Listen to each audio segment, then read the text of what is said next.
축제에는 남편인 시어머니와 저 사이에서 중재도 참 잘했었어요. 덕분에 시어머니와 사이도 나쁘지 않았습니다. 전 결혼하기 전에 결혼에 대한 로망이 있었는데요. 저희 부모님이 동네에서 소문난 인고 부부셨기 때문에 그런 모습을 보며 결혼을 하면 남편과 단둘이 알콩달콩 살고 싶다는 생각을 했었습니다. 그런데 남편은 아버지가 안 계셔서 어머니를 책임져야 하는 상황이었어요. 어머님도 남편과 함께 살기를 원하고 계셨고요.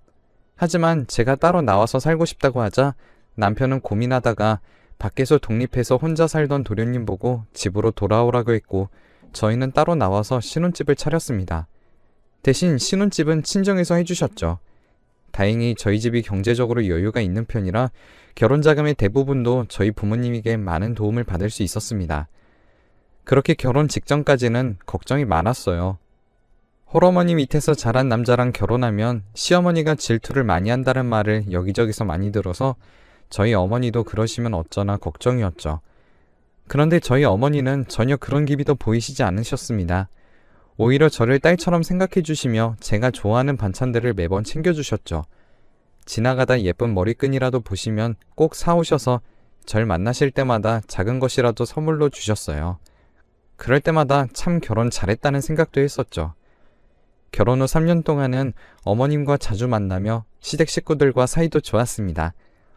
그러다 도련님이 결혼을 할 여자를 데려왔는데 딱 봐도 부티가 흘러넘치더라고요.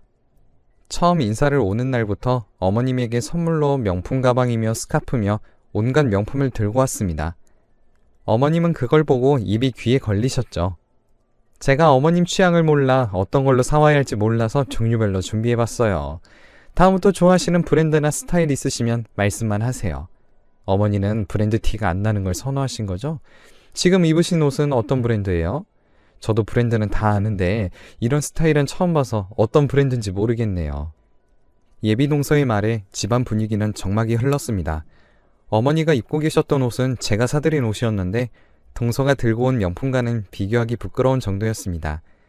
시어머니가 가지고 계신 옷 중에서는 그 옷이 그나마 비싼 편에 속했지만요. 제가 눈치를 보자 어머니는 웃으시며 자기는 명품을 잘 모른다며 이것도 큰 며느리가 사준 거라 브랜드는 모르겠다고 하시며 넘어갔습니다. 그 말을 하자 예비동서가 절 쳐다보며 위아래로 절 훑어보는 겁니다. 그 모습을 보고 저도 느낌이 이상하다 생각했었죠. 그래도 좋은 날이니 애써 신경 쓰지 않고 넘기려고 했습니다. 어머님은 동서에게 맛있는 음식을 해줘야겠다며 저에게 일을 시키셨어요. 결혼하고 3년 동안 단 한 번도 저에게 먼저 일을 시키시기는커녕 제가 일을 도와드리겠다고 해도 그저 앉아서 쉬라며 애지중지 하셨었는데 예비 동서에게 명품을 받고서는 처음으로 저에게 일을 시키는 것이었습니다. 식사 준비부터 식사 중간에도 제대로 앉아서 밥을 먹지도 못하고 이리저리 움직이며 동서 입에 들어가는 음식을 나르기 바빴어요. 그날은 저녁을 먹고 설거지까지 하고 앉으려는데 어머니께서 저에게 얼른 과일도 내오라며 한 번도 앉을 틈을 안 주시더라고요. 거기다 예비동서는 그런 저를 투명인간 취급을 하며 제가 일하는 게 당연하다는 듯이 도와주겠다는 말을커녕 저에게 주문만 하고 있었습니다.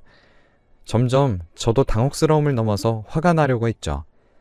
남편도 그런 제 기분을 알아차렸는지 과일을 깎고 있는 저에게 조용히 다가와 오늘은 어머니가 명품도 받고 막내 아들까지 장가간다고 하니 기분이 좋아지셔서 그런 걸 거라며 하루만 참아달라고 절 달래주더라고요. 그리고 과일을 먹을 때가 되어서야 남편이 중간에서 예비동서와 제가 통성명을 할 시간을 만들어서 겨우 조금 이야기를 나누었죠. 그런데 예비동서는 어머님의 옷에 대해서 말을 꺼내며 제 신경을 긁었습니다. 형님, 근데 어머님도 체면이 있으신데 고작 몇만 원짜리 티를 사주시면 어떡해요. 여자들 마음은 여자가 제일 잘 알잖아요. 어머님도 여자신데 이왕 사드릴 거면 더 예쁘고 값 나가는 걸로 사주시지 백화점에서 판다고 다 똑같은 백화점 옷은 아니잖아요. 그렇죠? 그럼 이제 어머님 옷을 우리 예비동서가 더 비싸고 예쁜 걸로 해주시면 되겠네요. 제가 그 옷 사드릴 때 어머님도 좋아하셨어요. 그래도 백화점 가서 고심해서 골라서 사드렸었고요. 저희 오늘 처음 만나는 자리고 앞으로 계속 볼 사이인데 말을 너무 무례하게 하시네요. 아무리 그래도 제가 손윗사람인데 제가 일하는데 어쩜 그렇게 당연하게 앉아서 이거 달라 저거 달라며 말만 하고 다음부터는 예의 차려서 말씀해 주세요. 예비동서의 무시하는 듯한 말투에 저도 하루 동안 꼭 참아왔던 말들을 동서에게 토해내듯이 말했습니다. 그런데 그 옆에서 그 말을 듣고 계시던 어머님이 동서를 두둔하시는 태도에 더 실망스러웠어요.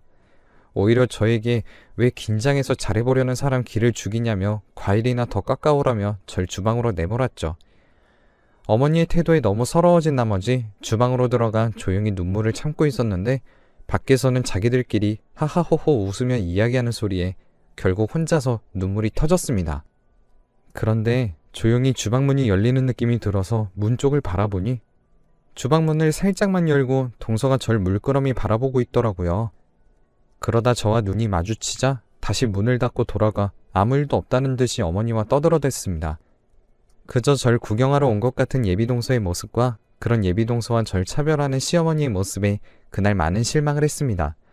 남편은 신경 쓰지 말라며 자기가 다음번에는 예비동서에게 그러지 말라고 단단히 말해놓겠다며 집으로 가는 내내 제 편을 들어주었어요.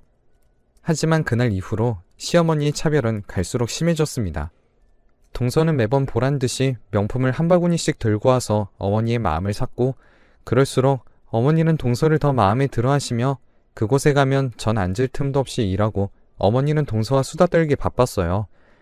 그런 일들이 반복되다 보니 동서와 마주치는 게 껄끄러워진 저는 명절이 아니고선 어머님 집에 잘 가지 않게 되었습니다.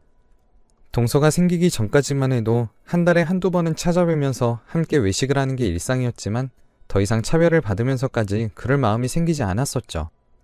그러던 중 아이를 갖겠다고 계획을 하고 나서 1년 만에 제가 임신을 했습니다. 한동안 우울했었는데 임신했다는 소식은 저에게 단비 같은 존재였어요. 마침 명절이 일주일도 남지 않아서 명절에 임신 소식을 알리기로 했습니다. 그리고 명절날 오랜만에 시어머니 집에서 모두 모여 웃으며 이야기할 때 남편과 저는 타이밍을 보다 어머니에게 드릴 말씀이 있다고 했습니다.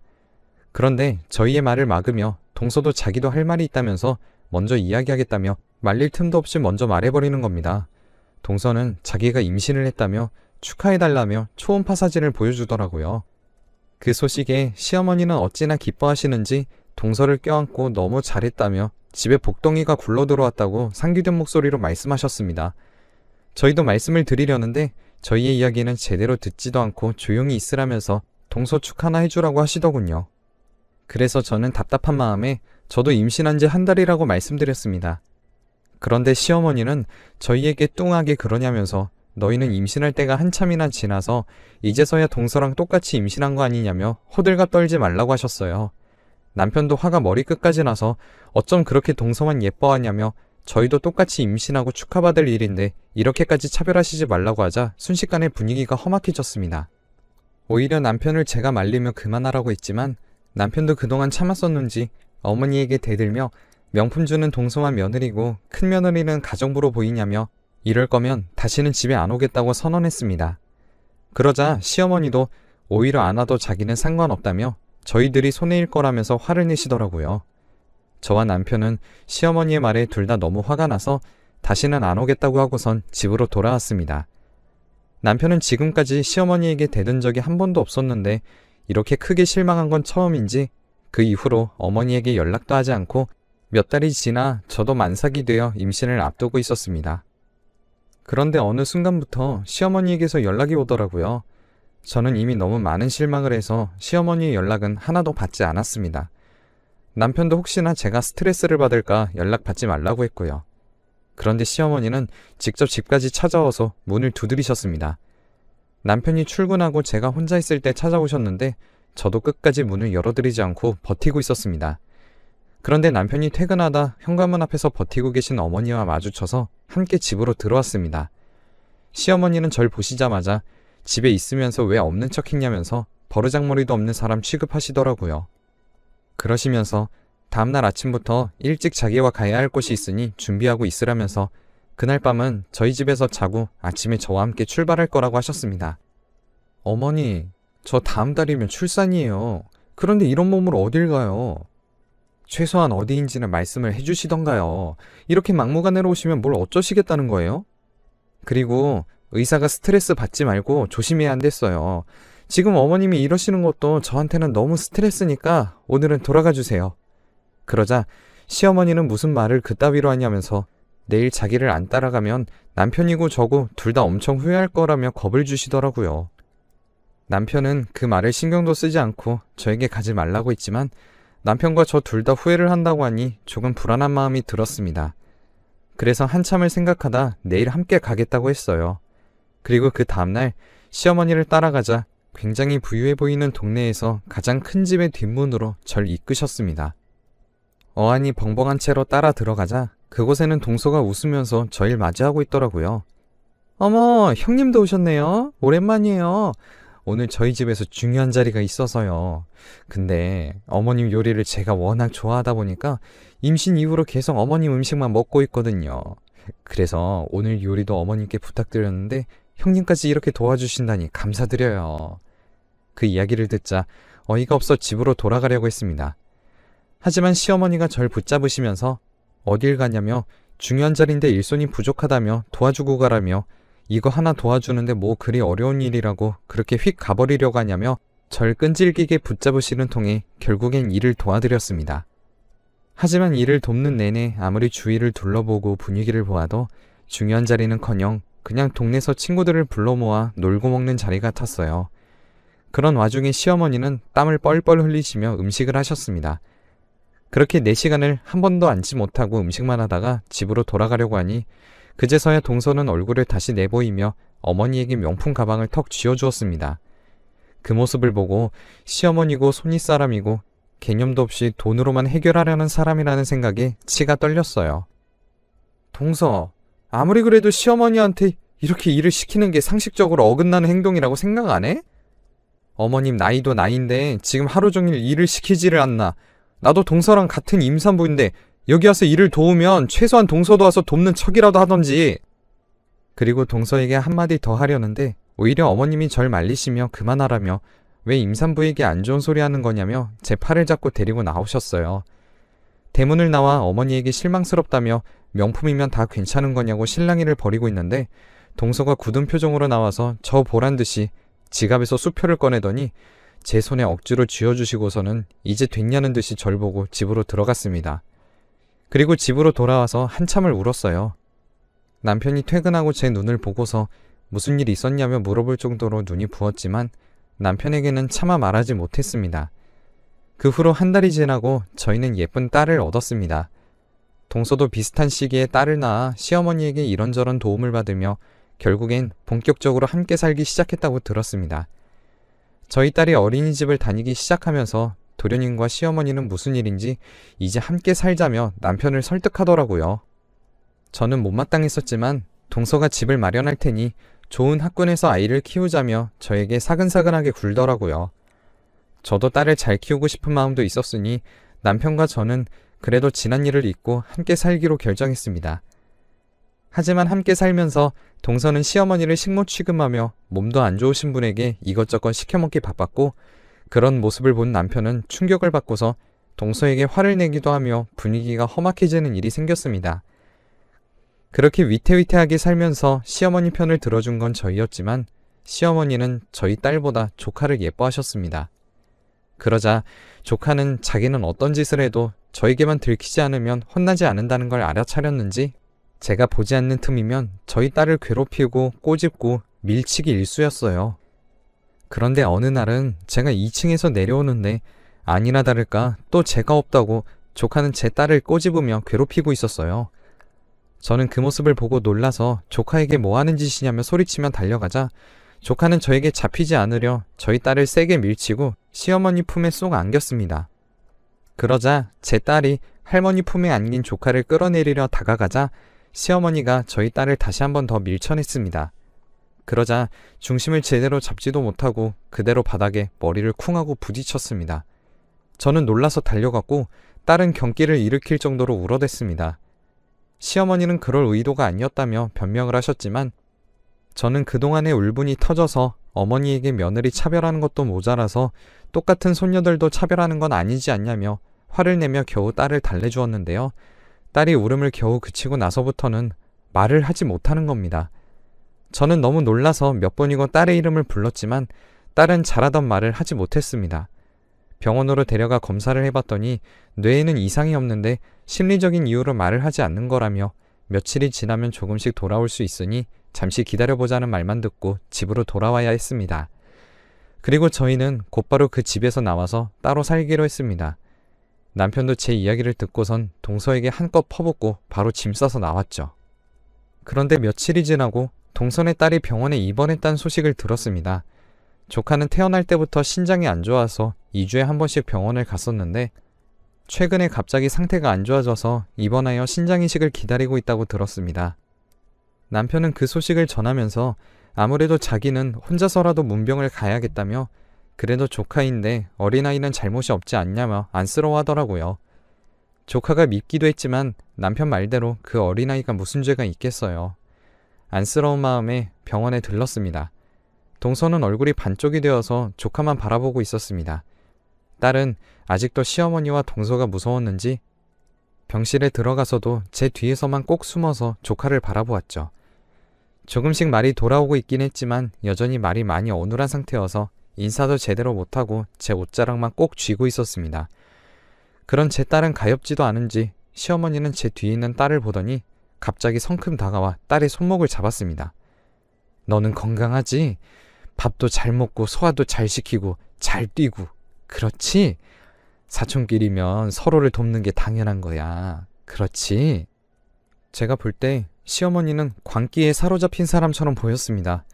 신장은 크기가 비슷해야 이식이 가능하니 몸집이 비슷한 사람의 신장을 기다리는 상황이었는데 시어머니라는 사람은 눈에 뵈는 게 없는지 실어증에 걸린 제 딸을 보며 그 신장을 탐내는 것이었습니다. 더 이상은 사람으로 보이지도 않아서 저는 뒤도 돌아보지 않고 제 딸을 데리고 병실을 나왔어요. 그런데 그 이후로 남편에게 끊임없이 전화가 걸려오더라고요. 집으로 직접 찾아오기도 하는 모습에 너무 끔찍해서 온갖 욕을 하기도 하고 소금도 뿌리고 물도 뿌리고 할 수 있는 건 다 해봤지만 꿈쩍도 하지 않았습니다. 그런데 이제는 정말 조카가 위험하다는 소식을 듣고 지긋지긋했지만 남편이 그래도 마지막일 수도 있으니 신장을 달라는 말을 안 할 거라며 절 설득했습니다. 결국엔 병원을 갔고 딸은 데려가고 싶지 않았지만 마땅히 맡길 사람이 없어서 함께 갈 수밖에 없었습니다. 그런데 딸이 병실 문 앞에서 멈춰서서는 들어가기 싫다는 말만 겨우 반복하더라고요. 저는 무슨 일인가 싶어서 딸을 달래고 있는데 동서와 시어머니가 안에서 소리를 들었는지 문을 열고서는 얼른 들어오라며 다그치더라고요. 느낌이 이상해서 병실 안으로 들어가지 않고 버티고 있었는데 딸이 아주 작은 소리로 아빠를 부르며 자기는 수술하기 무섭다고 했습니다. 그 말을 듣고 남편을 바라보자 동서와 도련님 사이에 아무렇지 않게 서 있는 남편이 보였고 딸이 왜 남편이 먼저 병실로 들어갈 때까지 기다렸는지 알아챌 수 있었습니다. 그 순간 저도 인정사정 볼 것도 없이 남편에게 다시는 우리 딸 볼 생각도 하지 말라고 하고 병실 안을 뒤집어 엎고 나왔습니다. 그동안은 딸을 위하는 척 하면서도 사실은 동서와 한통속이었던 거였죠. 알고 보니 동서가 함께 살자고 할 때부터 이미 자기들끼리 시나리오를 다 짠 거였죠. 어떻게 자기 딸이 실어증에 걸렸는데 그 와중에 신장을 빼내서 남의 자식에게 줄 생각을 한 건지 이해할 수도 없고 이해하고 싶지도 않네요. 그 일이 있고 곧장 짐을 싸서 지방에 있는 친정으로 도망쳐 왔습니다. 그 후 바로 이혼 소송을 했고 남편이 한 짓이 있으니 당연히 양육권도 저에게 돌아왔어요. 다행히 제 딸은 이제 초등학교 입학을 앞두고 실어증도 다 나았습니다. 순간 교육에 눈이 멀어 뭐가 딸을 위한 것인지 몰랐던 때도 있었지만 이제는 딸이 가고 싶은 곳들을 다니며 행복하게 살고 있습니다. 이따금씩 제 번호를 어떻게 한 건지 복수할 거라는 내용이 문자로 오기도 하는데요. 번호를 바꿔도 계속해서 오는 문자 내용은 틀림없이 동서인 것 같습니다. 그래서 얼마 전 그동안의 문자 내역들을 모아서 동서라는 증거를 경찰에 넘겼습니다. 곧 접근 금지 처분이 내려질 거라고는 하더라고요. 그래도 조금 불안하기는 하지만 최소한 딸을 행복하게 해주는 엄마로 살기 위해 노력하고 있습니다. 그동안 딸이 차별받으며 서러웠을 걸 생각하며 앞으로는 무조건적으로 딸 편에 서서 살아가려고 해요. 여러분들도 행복